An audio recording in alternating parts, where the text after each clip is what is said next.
Last hour we completed a brief look at David. И на прошлом часу мы завершили наше краткое изучение жизни Давида. He's the king after God's own heart. That's the way it's described in the text. Он царь и муж по сердцу Божьему, так он описан в этом повествовании. And there's failure in his reign. There's problems in the reign of David. Ну и были также проблемы и неудачи в течение его правления также. In fact, there is, rebellion within even his own family. И даже случилось восстание, бунт внутри его семьи. But the next king in the line of David Но следующий царь по линии Давидовой, в его роду, is Solomon, and he will be the topic of the first chapters of 1 Kings. И этого царя зовут Соломон, и ему посвящена третья книга Царств, первая глава. So let's take a brief look at him, and he's the last king of the United Kingdom. И давайте кратко рассмотрим его жизнь, и он последний царь объединенного царства. I mentioned that the Abrahamic covenant Я уже упоминал, что завет Авраамов includes the land of Israel all the way from the river of Egypt, включает землю, описывает землю Израилю как землю от реки Египетской all the way to the Euphrates. до Ефрата. And I also mentioned that Israel never in its history occupied the entire land that's promised in Genesis 15. И также я упоминал о том, что Израиль за всю свою историю никогда не занимал ту землю, которая обещана ему в Пути 15 главе. The largest area that Israel occupied was under Solomon. Самая большая территория, которую Израиль когда-то занимал, он занимал ее во времена Соломона. And Solomon and David during their reign. И во времена Соломона и Давида в течение их правления территория была максимальной. Now Solomon didn't occupy this land, but somewhat controlled it, if you might Но say. Соломон эту территорию не, скажем так, не занял полностью, но каким-то образом ею управлял, ее контролировал. So really, the only area that they occupied was this area here. Но и поэтому по-настоящему территория, которую они занимали, была вот этой. So there's a piece here that in the millennial kingdom they will occupy. И есть кусок вот там вот с юга, который они займут, юго-запада, который они займут в тысячелетнем царстве. And they will occupy all of this area as И well. они также займут всю эту территорию. Probably even into the desert. И даже, возможно, часть пустыни. So Israel has never occupied the land that has been promised to them. И Израиль таким образом никогда не занимал всю территорию, которая была им обещана. And not only promised, but God entered into covenant. И не просто обещано, но Бог вступил с ними в завет. The Abrahamic covenant promises a full occupation of the land. И завет Авраамов обещает полное владение землей. And I mentioned that this is the city of David, this lower part. И я упоминал уже, что вот этот вот город Давидов, нижняя часть. And I mentioned that Solomon extended the city to include Temple Mount. И я уже говорил, что Соломон расширил город, чтобы и включил в него храмовую гору. And the temple would be occupied on this exact location. И храм занял вот именно это конкретное место. Kidron Valley, Mount of Olives. И далее вот с этой стороны долина Кедрон и Масличная гора. The next photograph is a photograph looking north. И следующая фотография, она смотрит на север. From a point in the Kidron Valley, looking at this point of Temple Mount. Now, obviously, it's today in present time. Yeah. Следующая фотография это с долины Кедрона вот на эту точку смотрит. And there you go. There's that corner there. Вот этот угол здесь. Okay. Kidron Valley. Вот. That's what it looks like today. Долина Кедрона, вот так она выглядит сегодня. And the temple that Solomon built. Now, this is a model that exists in Jerusalem today. Ну, это не сам храм, это модель, которая существует сейчас в Иерусалиме. It's not a model of Solomon's И temple, это не модель Соломонова храма, but it's a model of the temple that existed in the time of Christ, first century. но это модель храма, который существовал в дни Христа в первом столетии. But the temple of Solomon was just as magnificent, just as spectacular as the one that Jesus would have seen. Но храм Соломонов был настолько же потрясающий, великолепный, зрелищный, как тот, который видел Иисус. In fact, in Israel, there's an entire model of the whole city of Jerusalem in the first century. In Israel, not in Jerusalem. In Jerusalem. В Израиле, в Иерусалиме есть модель целого города Иерусалима как раз таки времен Христа, времен первого века. Now, when I was there, the model was located obviously in this location, but they moved the whole thing to a different place, to a different site. Когда я был вот там в Иерусалиме, вот вся модель города, она располагалась тут, но потом они переместили в другое место. But the photograph, to give you a perspective of the size, here's a railing that's not part of the model. Но эта фотография просто вам дает примерное представление о размерах этой модели. То есть вот это железнодорожная лесенка вот там. So it's a very large model. Модель очень большая. This is about over 3 meters tall. То есть вот этот вот. Or not 3 meters. Эта модель Over a little over a meter in height. Она где-то вот как около метра высотой. There's another angle of Temple Mount, and obviously a picture of the temple. Угол на храмовую гору, вот так оно примерно. And to give you a perspective of the size, here's a light stand, these are trees. Вот это деревья, это свет, это дает вам примерное представление о размере. And in the background, this is actually the city of Jerusalem. А вот уже сзади там это реальный нынешний город Иерусалим. The edge of the model is right here. И You can see the railing. граница модели вот здесь, и вы видите период. But it gives you a real good feel for what the temple looked like in Jesus' day. Но это помогает вам прочувствовать, как выглядел храм в дни Иисуса. And in the day of Solomon, would have been comparable.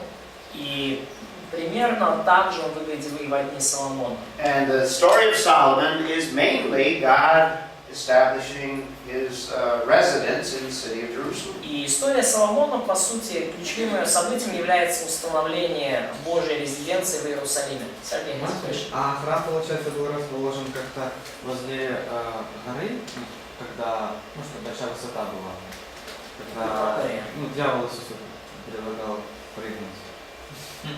So, devil proposed to Jesus to jump from the temple roof. So where did this? Probably right there. Скорее всего, вот эта крыша была вот здесь. Yeah. Ну и там не было современной дороги. Now, there's two words in the Greek for the temple. Но есть в греческом языке два слова для обозначения храма. You familiar with the two words? I don't remember. Знакомы ли вы с этими двумя словами? Can't remember. One of them refers to the temple complex, the whole Temple Mount. Одно из слов относится ко всему храмовому комплексу, ко всей храмовой горе. And the word that is used in the temptation is the temple complex. И как раз таки вот это слово, которое используется при искушении Христа, это именно вот храмовый комплекс. The other word, the Greek word for temple, refers to the building itself, refers to the structure, the building itself. И второе слово для обозначения храма указывает именно на конкретное здание, конкретный храм. That's why sometimes when it says they went into the temple, we're talking about Jews of all kinds, in other words, from any tribe. И поэтому, когда говорится о том, что там кто-то пошел в храм, то говорится об иудеях всякого рода, со всех колен. So those passages that refers to them going into the temple or things going on in the temple, it's in areas like this. То когда вот говорится, что вот самые разные иудеи, они в храме или там какие-то события происходят, то подразумевается, что вот это вот эти области. Because remember, only the priests could go into the front part of the building itself. the Потому temple. что, помните, только священники могли войти в главную часть, собственно, в храм. There's also what's called the Holy of Holies, which was the back part of the И также было так называемое Святое Святых, и это было задней частью вот этого храмового здания. And who could enter the Holy of Holies? Only once a year. И кто мог зайти в Святое Святых раз в год? High priest on the Day of Atonement. Первосвященник в день примирения. So sometimes when it refers to in the temple, it's not referring inside the building, but out here in the temple complex. Поэтому очень часто, когда говорится о том, что что-то происходило в храме, то подразумевается не сам храм, а именно вот храмовый комплекс. So we can add to our foundation for kingdom. И вот мы можем добавить кое-что именно в основание для царства. It was mentioned in the Davidic covenant and partially fulfilled when Solomon built the temple. И вот это было упомянуто в Завете с Давидом и частично исполнено в Соломоновом храме. God chose to manifest His presence in the temple. Бог избрал демонстрировать свое присутствие в храме. Now, if you remember when Solomon dedicated the temple in 1 Kings chapter 8, И вы помните, как Соломон посвятил храм Богу в 3 царстве 8 главе. Solomon recognized that that little building could not contain God. Соломон признал, что это маленькое строение не может вместить Бога. Why could that little building not contain God? И почему это маленькое строение не может вместить Бога? Because God is what? Потому что Бог каков? Is omnipresent. Omnipresent in that God is everywhere all at once. И что Бог везде в одно и то же время. He's not just in Jerusalem Он не просто где-то в Иерусалиме. or like Roman Catholics where I grew up. Или как вот римокатолики, тогда, когда я там, где я вырос. He's not inside the building of the church. Вот, скажем так, вопреки их мировоззрению, Бог не живет внутри храмового здания. Roman Catholics, and I was also noticing Russian Orthodox. И я заметил, что вот и как римские Before they go католики, into the building, you know, they do the sign of the cross and bow. православные наши друзья, они вот так перед тем, как зайти в храм, они крестятся так вот As if God were in that church building. делают телодвижение, как будто Бог находится конкретно в этом здании. Well, God is omnipresent. He is everywhere. Но Бог вездесущий, Он везде. But in the temple, He chose to manifest His presence in a visible way. Но Бог решил демонстрировать свое присутствие видимым образом в храме. And God manifested that presence in the temple of Solomon. И Он подобным образом демонстрировал свое присутствие в храме Соломона. And through much of the Old Testament history of the temple, И вот через значительную часть ветхозаветной истории храма, God manifested that presence.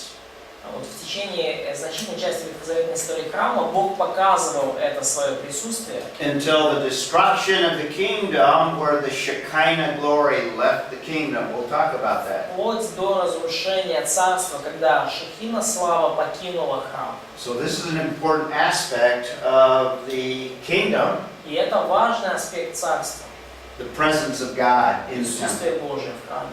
And a lot of the Old Testament talks about the temple. И множество отрывков в Ветхом Завете говорят о храме. We also know that there will be great blessing. И мы также знаем, что в царстве будет великое благословение, огромное благословение. This is illustrated in the time of Solomon. Great blessing. И мы видим иллюстрацию этого в дни Соломона. Огромное благословение. In fact, let's look at a few passages in 1 Kings. На несколько отрывков в третьей книге Царств. And there's many passages that stress this great blessing that God poured out. И есть множество отрывков, которые подчеркивают то огромное благословение, которое Бог излил на царство. So these are just examples. Это лишь примеры. Let's see, Oksana, do you want to start over chapter 4? Начни, пожалуйста, от третьей или в украинской Библии, 1 Царств, 4 глава. And read verse 20 and 21. Прочитай, пожалуйста, стихи 20-21. Иуда и Израиль, многочисленные, как песок у моря, ели, пили и веселились. Соломон владел всеми царствами от реки Ефрат до земли филистимской и до пределов Египта. Они приносили дары и служили Соломону во все дни жизни его. Okay, that gives you kind of a feel.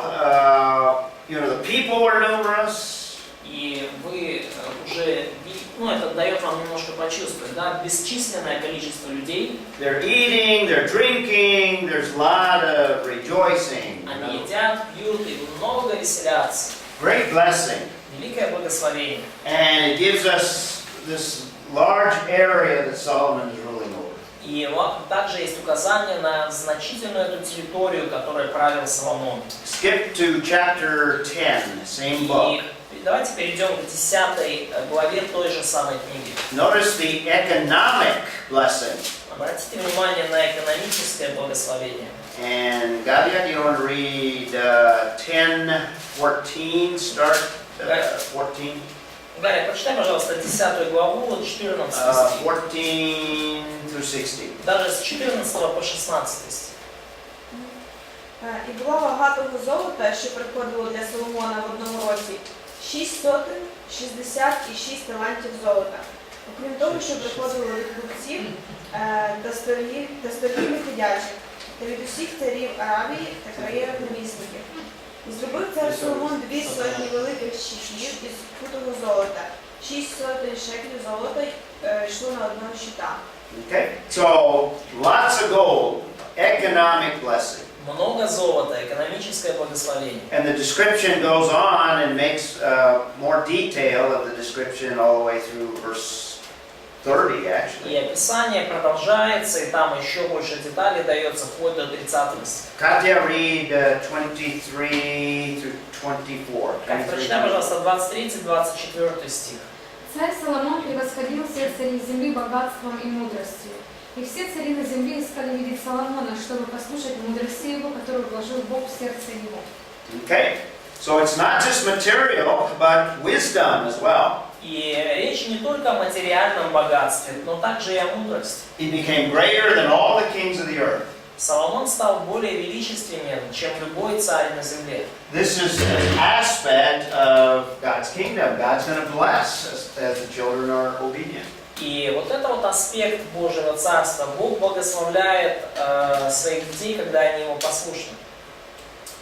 And you can look, there's blessing militarily. И мы можем видеть благословение с военной точки зрения. Also in chapter 9, И также в 9 главе. look at, Sergey, look at verse 26 through 28. Пожалуйста, Сергей, прочитай стихи 9 глава, стихи 26 по 28. Царь Соломон также сделал корабль в Эцион-Гавере, что при Элате, на берегу Черного моря, в земле Идумейской. И послал Хирам на корабле своих подданных корабельщиков, знающих море с подданными Соломона. И отправились они в Офир, и взяли оттуда золото 420 талантов и привезли царю Соломону. Okay, so the great blessing included this great shipping industry. И великое благословение включает также вот эту огромную мореходную индустрию, флот, Trade with other nations. Торговлю с другими нациями. At the time of Solomon, Israel was the major kingdom of the whole world. И во времена Соломона царство Израильское было ключевым царством, самым ведущим в мире. And God's intention was that He would rule through the nation of Israel as that major kingdom. И это было Божьим намерением, чтобы Соломон был его. Well, Israel, yeah, through Solomon. Да, то есть чтобы Израиль и под руководством Соломона стал самым главным царством на земле. And number 8, God desired that the kingdom of Israel be like a missionary nation. И также Божьим намерением было, чтобы Израиль стал своего рода миссионерским царством. A missionary nation to all the other nations. Миссионерским народом, миссионерской нацией, которая служила бы всем остальным нациям. This was the purpose, this was the design, this was why God wanted to rule, is to reveal himself. Это была цель, это был замысел, это то, ради чего Бог хотел править, да, чтобы открыть себя самому. But what happened to Solomon? Но что случилось с Соломоном? Was Solomon perfect? Был ли Соломон совершенным? Far from it. Ой, далеко от этого. Now there were some positive aspects, his greatness. Но было много позитивных аспектов. The text tells us that God gave him more wisdom than any other man.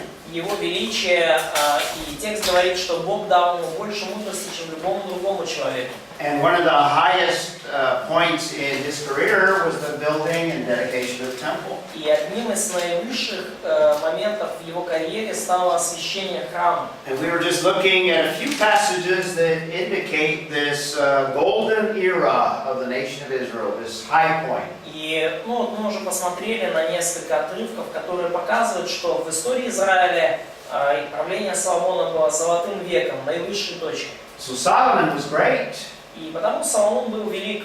but like all men, he has weaknesses. Как у любого человека, у него были слабости. And in English, it doesn't come across in the Russian language, Ну, в английском, не знаю, как в русском это звучит. but in English, I've got 4 words that start with a W.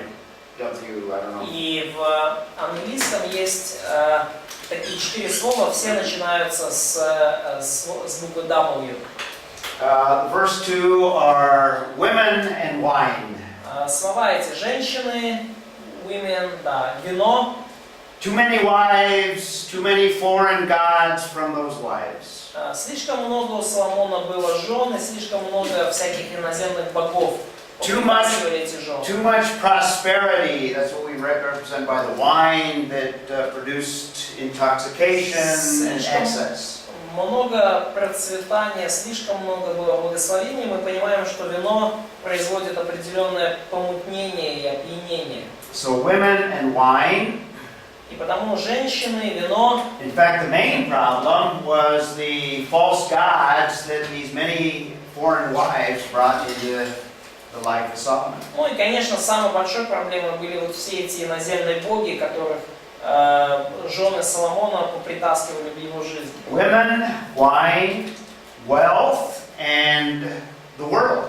Женщины, вино, богатство и мир. Ну, мир в смысле вот этой светской системы. So this all resulted in him becoming very worldly instead of very wise. И все это привело к тому, что Соломон стал очень мирским, вместо того, чтобы стать весьма мудрым. And this began the process of collapse of the kingdom. И с этого начался процесс падения, разрушения царства. And that's what we'll look at next. Его распада. И это то, на что мы посмотрим дальше. But before we do that, let me give you a forecast of the millennial kingdom, which is the ideal kingdom. И прежде чем мы это сделаем, я хотел бы, чтобы мы рассмотрели, каким же будет тысячелетнее царство, идеальное And царство. we use the same principles, the same foundation principles. И мы используем те же основы, те же фундаментальные принципы. That show how they will be fulfilled in the millennial kingdom. Но мы увидим, как они будут исполнены в тысячелетнем царстве. And I believe this foundation eliminates both amillennialism and postmillennialism. И я верю, что такое основание устраняет и не оставляет камня на камне ни от амиллениализма, ни от постмиллениализма. Now, in the creation account, the creation is very good. И в повествовании о сотворении мы видим, что сотворение весьма хорошо. And man, when he was given the creation mandate, did not have to deal with the curse. И что повеление, данное человеку при сотворении, оно никак не связано с проклятием. Now, the problem with the kingdom of Israel in the Old Testament Ну, проблема с царством израильским в Ветхом Завете is the effects of the curse, not only on the creation, but on man himself. это связано с последствиями проклятиями не на сотворение, но на самом человеке. During the millennial kingdom, the curse is partially lifted, not entirely. И во время тысячелетнего царства проклятие будет частично устранено. The curse will totally be removed after the millennial kingdom. И проклятие будет устранено полностью после тысячелетнего царства. Secondly, there will be a distinct nation. Второе, что это будет отдельный народ. It'll be Israel that is regenerated by the new covenant. И это будет Израиль, возрожденный Израиль. Возрожденный Israel will be the main king or main nation during the millennial kingdom. И во времена тысячелетнего царства Израиль будет основным народом, основной нацией. Will there be a godly king during the millennial kingdom? Будет ли благочестивый царь во время тысячелетнего царства? Yes. More than a godly king, Даже right? более чем благочестивый царь. Will be what kind of king? Какого рода царь будет? Perfect, если. Perfect or sinless Messiah? Безгрешный Мессия будет. Okay. And there will be the ultimate security, no enemies. И будет полная безопасность, не будет врагов вообще. The description of the millennial kingdom, great peace. Описание тысячелетнего царства включает полный мир. Italy. А Давид где будет править? Where will be David? David. Where he is going to rule. David will rule in Jerusalem over the nation of Israel. Давид будет править в Иерусалиме над нацией Израиля. He will be a king under the King of Kings. Он будет царем под началом царя царей. Remember, Jesus comes as King of Kings. Вы помните, что Иисус приходит как царь царей. David will rule over the nation of Israel. И Давид будет править израильским народом. Maybe Vitaly will rule over the millennial Ukrainians. Может быть, Виталий будет править над Украиной в тысячелетнем царстве. Ну или как минимум над Одессой. Maybe not. Может быть, нет. But we are promised, believers are promised that we will rule with Christ. Но верующим обещано, что мы будем править со Христом. We will have a place of rulership in the millennial kingdom. И в тысячелетнем царстве у нас будет место, где мы будем править. In fact, remember in our foundation of the nations, Ukraine will be there in the millennial kingdom. The believers from Ukraine. Вы помните, да, что в тысячелетнем царстве, мы говорили об этом в основании для наций, в тысячелетнем царстве будет Украина и украинцы, верующие украинцы. And in fact, if you are faithful now, you will rule. И вообще-то, если вы верны сейчас, то вы будете править.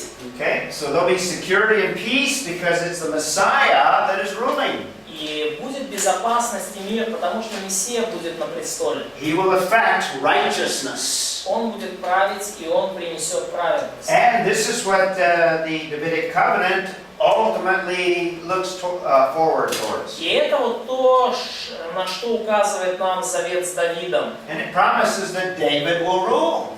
И есть обетование там, что Давид будет править. He will rule under the King of Kings and the Lord of Lords. Давид будет править под авторитетом царя царей и Господа А где Господа. это обетование? Какое место? So this promise is in the 2 Samuel 7. Второй Царств 7.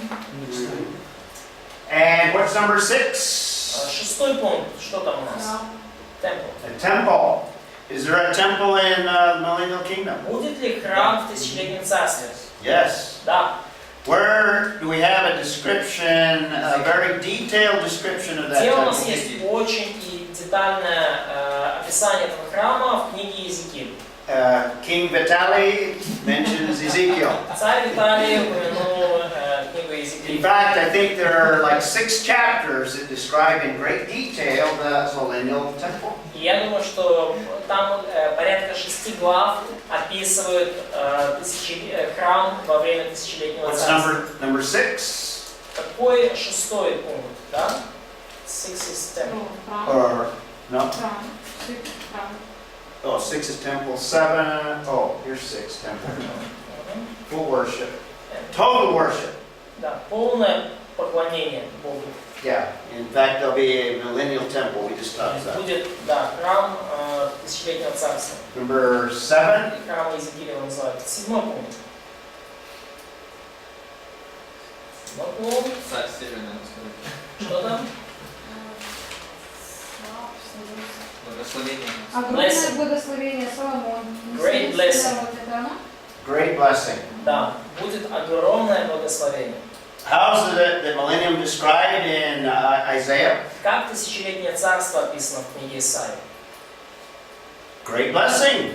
Как великое благословение. In all of the areas, agriculture, animals, Во всех great сферах, joy, сельскохозяйственной, в сфере животных, lots of много wine, great blessing during the millennial kingdom. много вина, великое благословение. Тысячелетие. Even greater blessing than the time of Solomon. Даже более великое, чем во времена Соломона. And number 8, И 8 пункт. Миссионерский народ. Missionary. Israel will fulfill what God has designed them. Израиль наконец-то исполнит то, что Бог для них предназначил. Israel will lead the worship. И Израиль будет вести другие народы в поклонение. The nations will come to hear the word of God from the nation of Israel. Народы придут, чтобы услышать Слово Божье от Израиля. And there'll be worship led by Israel. И будет поклонение, которое будет вести Израиль. То есть получается только все познания будут дано только Израилю, потому что Исаия говорит, что они будут учить друг друга, потому что Бог даст им знания. So, book of Isaiah taught us that there will not be knowledge and no one will teach one another. It's only in Joel. So, will all knowledge be given only to Israel or to all? I think everyone will have access, but the idea in Isaiah is full revelation. People will have full access to the Word of God. Но я думаю, что в Исаии речь идет именно о полном откровении, о полном доступе к Слову There'll Божьему. also be Isaiah, 65:20 speaks of children being born in the kingdom.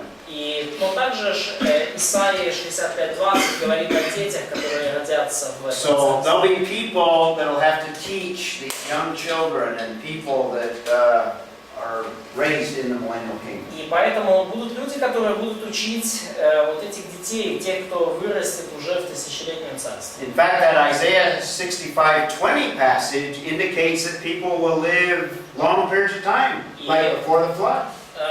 Вообще-то Исаия 65:20 говорит о том, что люди будут жить в течение долгого времени, намного дольше, чем сейчас, примерно столько, сколько до потопа жили. That verse says that if people die at an age of 100, it's tragic. It's a sad thing. Стих говорит, что если будут люди умирать в 100-летнем возрасте, то это будет считаться трагедией, грустной вещью. Which hints at longevity of life. И это указывает нам, что удлинится серьезно продолжительность жизни. And it refers to children in that passage as well. И также здесь в этом отрывке упоминаются дети. So, is this foundation for the kingdom a description of the millennial, the amillennial view of the kingdom? Amillennial. Is this foundation for the kingdom a description of the amillennial view of the kingdom? Видим ли мы в таком описании царства амиллениалистский взгляд? What is the amillennial view of the kingdom? Какой амиллениалистский взгляд на царство? Буквально. There won't be a kingdom. There won't be No kingdom. The kingdom is the church. Нет царства. Церковь это царство. Okay. Is there a temple Есть здесь храм у нас? in amillennialism? No. Есть храм амиллениализма? Нет. No. Is there great prosperity, great blessing? Есть ли великое благословение и процветание? Sometimes, sometimes not. Ну, Mainly persecution. иногда да, иногда нет. В основном гонение. Okay. Is Messiah ruling on a king that you can see? Правит ли Мессия каким-то видимым образом? То есть есть ли царь, которого мы можем видеть? No, in amillennialism, he's either on a throne in heaven or he's ruling invisibly. Ну, нет, в миллениализме он или там на троне в небесах, либо он правит Is невидимым. Israel prominent in the kingdom of the amillennialists? Or the non-kingdom of the amillennialists? Есть ли как бы вот эта особая значимость Израиля в царстве миллениалистов или не царстве? Israel is replaced by the church. Нет, Израиль полностью они заменили церковь. Is the church anywhere in the foundation for the kingdom? Есть ли церковь хоть где-то в основании для царства? Not in the Old Testament. Нет ее в Ветхом Завете. And it's not until you come to the New Testament that you find that we have a place, but it's not a place of prominence.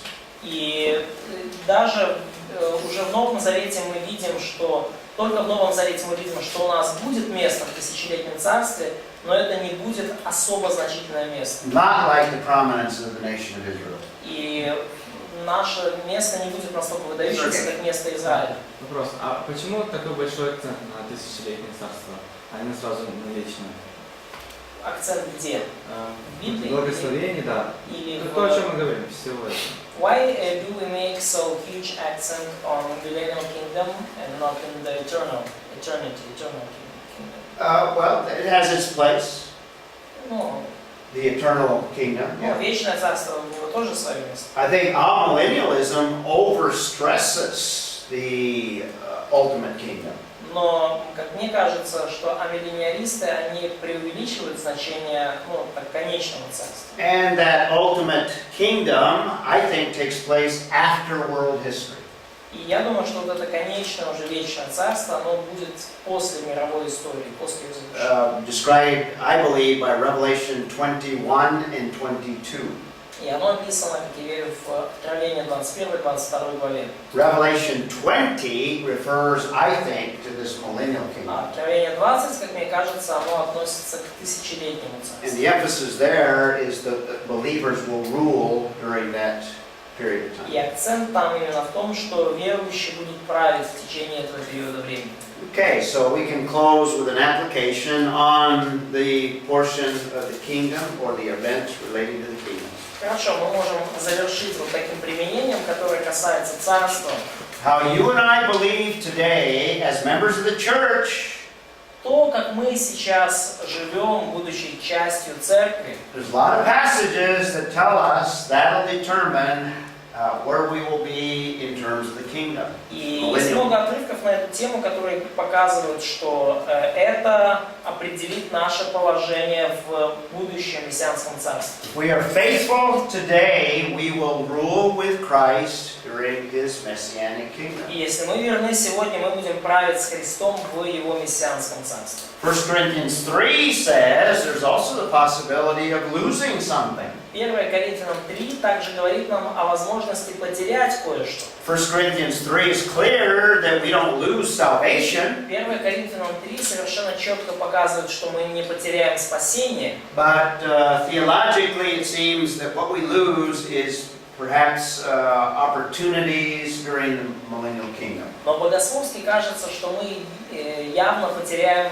многие возможности в тысячелетнем царстве. So that's the kingdom of Israel. И вот это царство Израиля. And I look at it as a major event, even though it's a series of events. И я смотрю на него как на одно из важных событий, даже несмотря на то, что это серия событий. And I've included an additional event that I've described as the destruction of the И kingdom. я добавил еще одно событие дополнительное, которое называется разрушение царства. Хотя это и серия событий.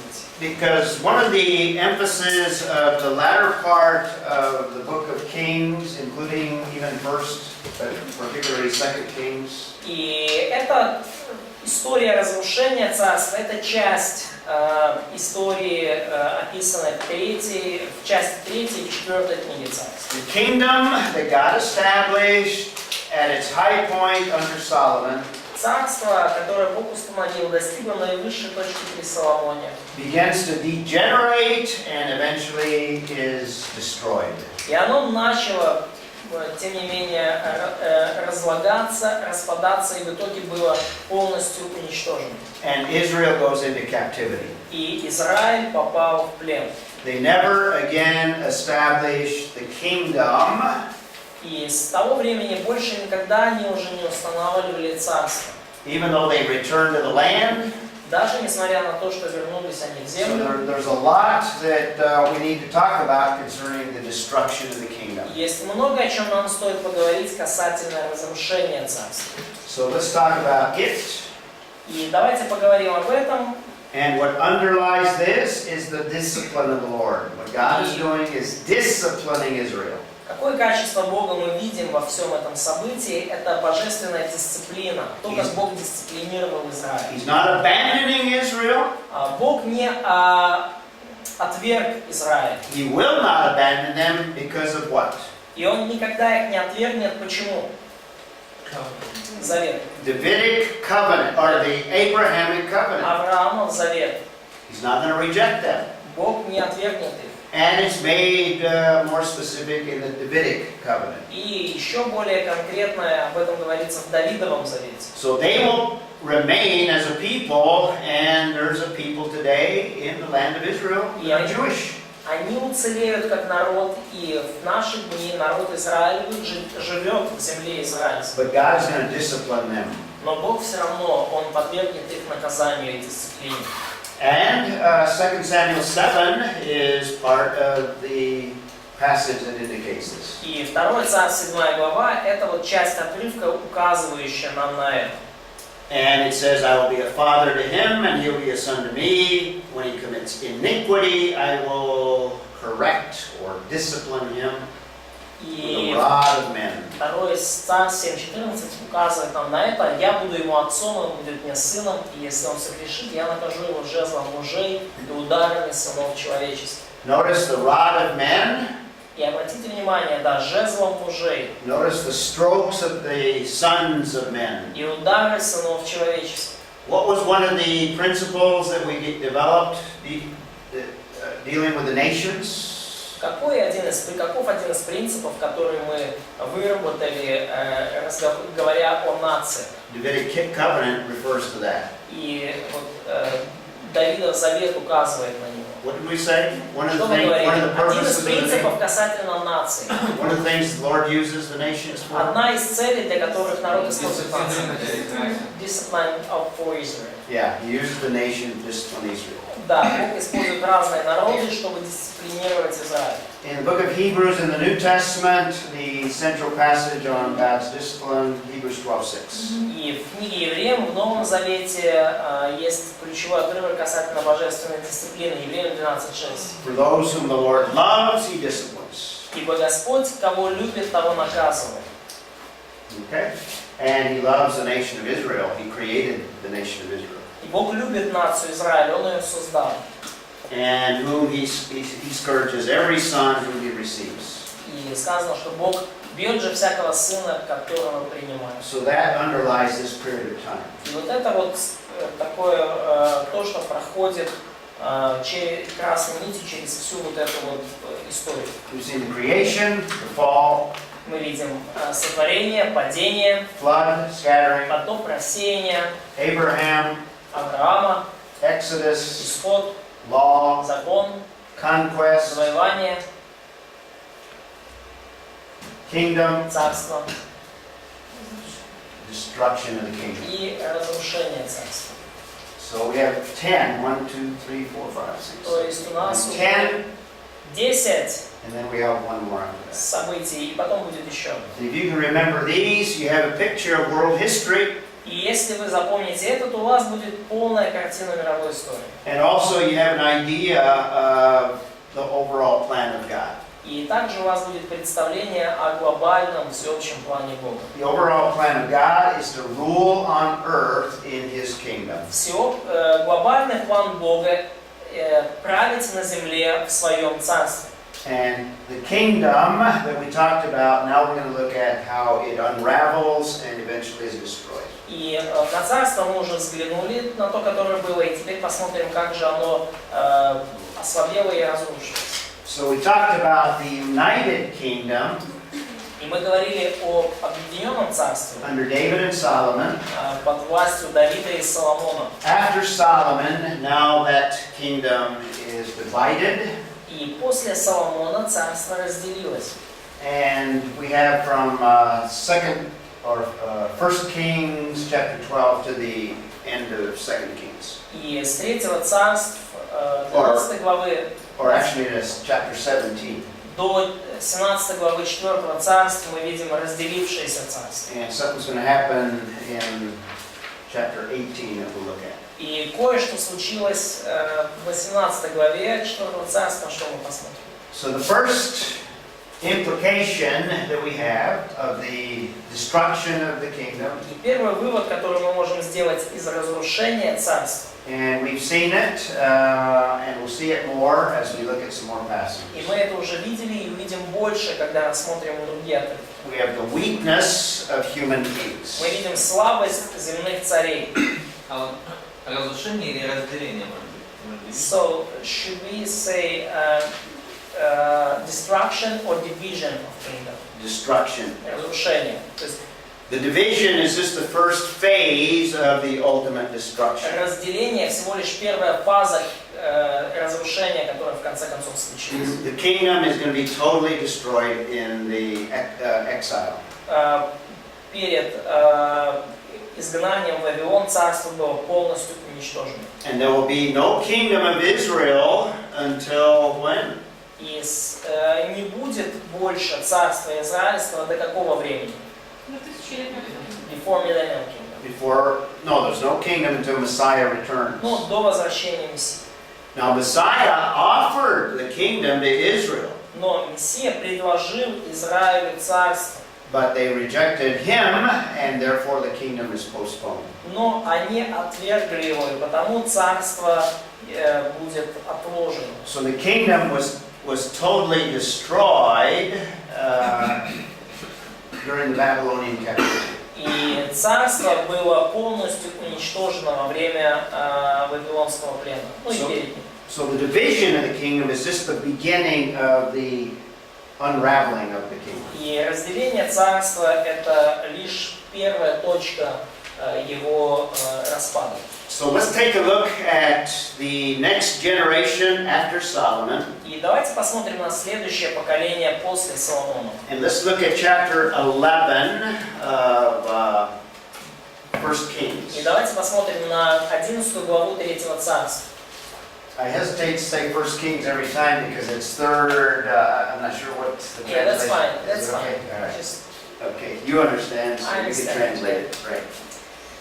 Well, we have, first of all, an apostasy of part of the nation of Israel. И прежде всего мы видим отступничество части израильской нации. And let's look at chapter 11. Давайте посмотрим 11 главу And let's look at verse 26. и стих 26. Let's see, where do we leave off? Whose turn? Natalia's your turn? Иоам, сын Навата, поднял мятеж против царя. Он был одним из приближенных Соломона. Ефремит из Цареды, а матерью его была вдова по имени Царева. Okay, he rebelled against the king. Now skip down Яровам возбунтовался против царя. and read verse 40. Прочитай стих 40. Соломон пытался убить Иеровама, но Иеровам бежал в Египет к царю Сукасиму и оставался там до смерти Соломона. Okay, so we have a division already beginning. There's a rebellion by Jeroboam. То есть мы видим уже разделение и восстание Иеровоама. Now, Oksana, do you want to read 11, 31 through 30? Well, we won't read all of them, but start with verse 31. Оксана, прочитай, пожалуйста, вот в той же главе, начиная с 31 стиха. І сказав до Єровоама: візьми собі 10 кусків, бо так сказав Господь, Бог Ізраїля. Це я відбираю царство Соломонової руки і дам тобі 10 племен. Okay, so God is promising Jeroboam to give him 10 of the tribes. И Бог пообещал Иеровоаму, что отдаст ему 10 колен. He's going to tear the kingdom and it's going to split, it's going to divide. Он разорвет царство, и царство разделится. Read also verse 32, Oksana. И 32, пожалуйста, А прочитай. одне пламено буде йому ради мого раба Давида та ради Єрусалиму, міста, що я вибрав його з усіх Ізраїлевих племен. Okay, that's fulfilling the Davidic covenant. The Davidic covenant is through David. И вот это исполнение завета с Давидом. And here's the reason in verse 33. Dalia, you want to read 33? Причина в 33 стихе. Here's the reason why God's dividing the kingdom. Вот причина, почему Бог разделяет царство. Це тому, що вони покинули мене і вклонялися Астарті, Сидонській богині, і Кемошеві, богу Моавському, та мілкомові, богові Амонітському, і не пішли моїми дорогами, щоб виконувати добре в моїх очах, і постанови мої та заповіді мої, як батько його Давид. Okay, remember that's as a result of the wives of Solomon, they introduced all of this idolatrous worship. И помните, что все это результат, все это принесли жены Соломоновы. Именно они принесли вот этих языческих богов в Израиль. And in essence, they have forsaken the one true God. И по сути, люди отвергли единого истинного Бога. Galia, read 34 also. И 34, пожалуйста, прочитай Галя дальше. Та не візьму я всього царства з руки його, бо ставлю його володарем по всі дні життя його ради Ревамового Давида, що я вибрав його, який додержував заповіді мої та постанов моїх. Okay, so he's going to preserve the house of David. И Бог сохранит дом Давидов. And 35 as well. Read that one, Galia. 35, пожалуйста, Галя, прочитай. І візьму я царство з руки його сина, та й дам його тобі. Оце 10 племен. Okay, so we have 10 tribes that Jeroboam is going to take, and God gives them to him. И мы видим, что Иеровам получит 10 колен Израилевых, и Бог допустит это, Бог даст ему. And this is part of God disciplining because of the idolatry. И это часть божественной дисциплины по причине идолопоклонства. Now, Jeroboam is given opportunity to be a good king. И Иероваму дана возможность быть хорошим царем. But what he does is very bad, and this sin of Jeroboam is repeated over and over in the rest of 1st and 2nd Kings. Но он сделал нечто очень дурное, и этот грех Иеровама повторяется снова и снова и снова на протяжении 3 и 4 царств. The sin of Jeroboam is essentially rejecting the temple and therefore rejecting the one true God. Грехом Иеровама является отвержение храма и в итоге отвержение единого истинного Бога. The sin of Jeroboam involves the setting up of a different worship than what God established in Jerusalem. Грех Иеровама включает установление другого поклонения, отличного от того, которое Бог установил в Иерусалиме. Вопрос в том, что он сказал, даст 10, 1 оставит Соломону, а лишь 12 еще. So, it's written that God will give to Jeroboam 10 tribes and will leave to Solomon 1, and where is the another one? The other one is Benjamin. Benjamin is just not mentioned, but Benjamin is the other tribe. Judah and Benjamin. Еще одно колено, это колено Вениамина, но оно не упомянуто. It's made clear later in the text. Мы это яснее увидим позже в тексте. Let's look at this very important passage in chapter 12. Давайте рассмотрим очень важный отрывок в 12 главе. And let me find my place here.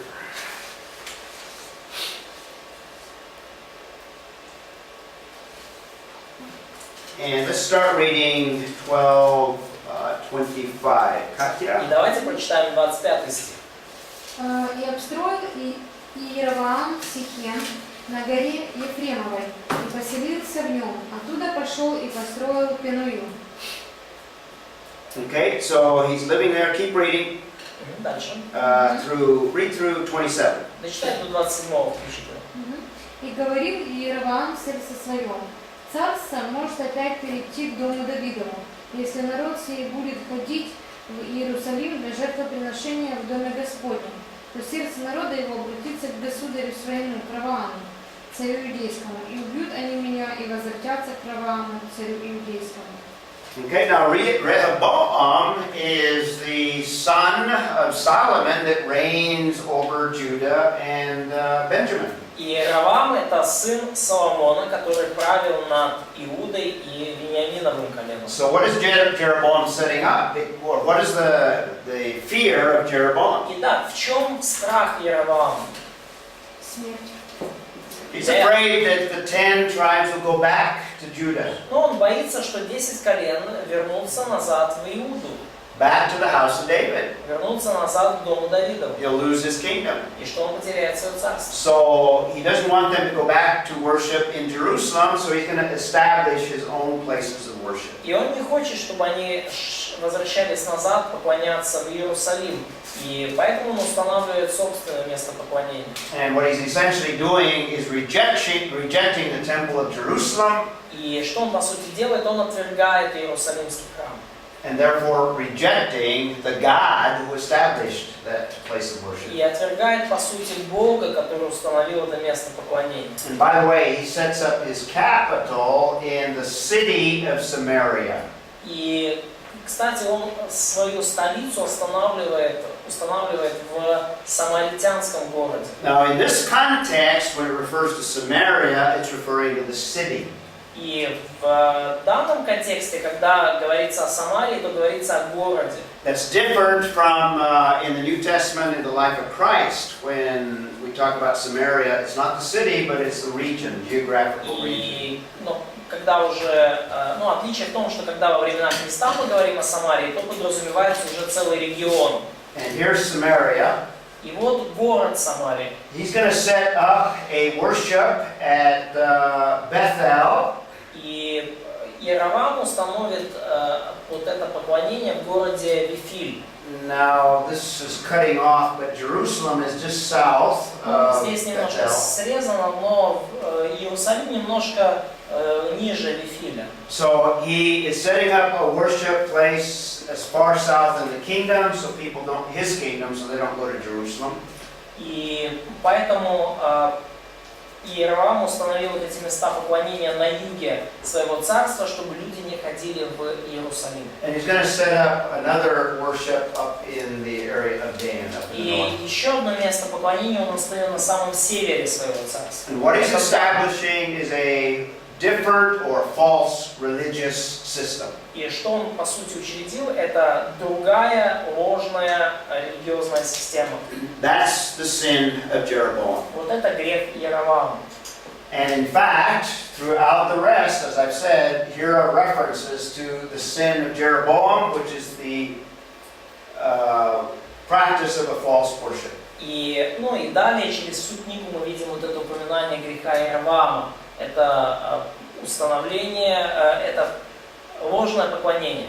And we have a reference that refers to what he's doing is basically violating the covenant, Mosaic covenant. И есть также ссылки на то, что он сделал, было нарушением Моисеева завета. So I'll let you copy that, and let me show you some more slides, and then I'll come back to that. This is the Tel, Samaria.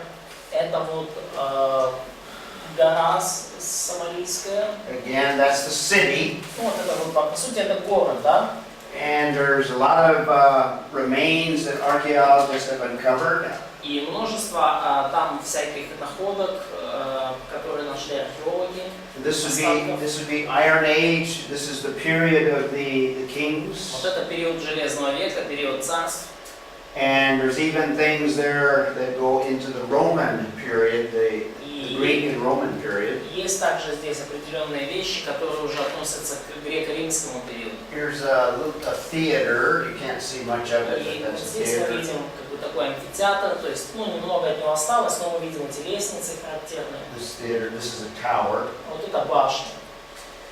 And again, this is in the time, 1st century, Herodian steps to a temple. И вот это в первое столетие, вот это ступеньки Ирода, которые построены на пути к храму. And this gets into later King Ahab. И есть также кое-что, что относится к царю Ахаву. But if you want to copy down several references to the sin of Jeroboam. So the other kings of the north are compared to Jeroboam and his sin. Но здесь вы можете скопировать некоторые вот эти указания, указывающие на грех Иеровама. И другие цари северные, они повторяли вот этот грех снова и снова. And after the break, we'll look at some of the other kings. После перерыва мы увидим еще некоторых царей.